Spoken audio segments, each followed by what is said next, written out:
To help us prepare for the upcoming hurricane season, let's look back to 2012 for some lessons learned. No better place to start than with Hurricane Sandy. Sandy was the deadliest and most destructive hurricane of the 2012 hurricane season, and it's a storm that stands out in everybody's mind. It will go down in the record books as the second costliest hurricane in U.S. history, with damages in excess of $50 billion, a number surpassed only by Hurricane Katrina of the 2005 season. Sandy was a multifaceted system and in many ways was the perfect storm.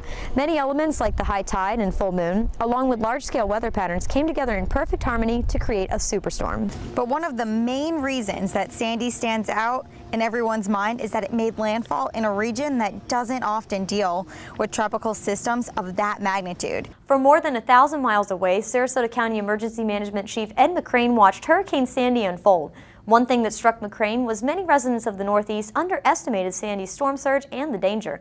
For McCrane, that's an important lesson for all of us on the Sun Coast. You can't stop the water.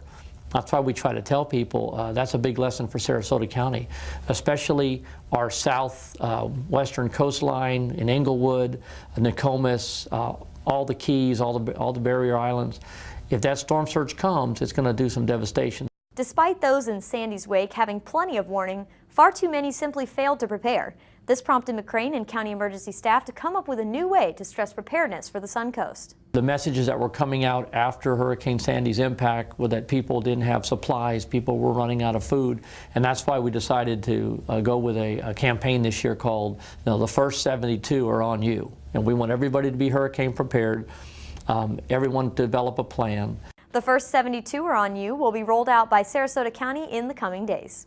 Hurricane Sandy was a big wake-up call to the U.S. Anyone living close to coastlines or along the shore, you are at risk to being affected by a tropical system. Florida is the most hurricane-prone state in the country, and the lessons that we learned from Sandy can be directly applied to our area. We'll talk about how we can apply those lessons to the Sun Coast coming up in part 2 of our series, Are You Smarter Than a Meteorologist?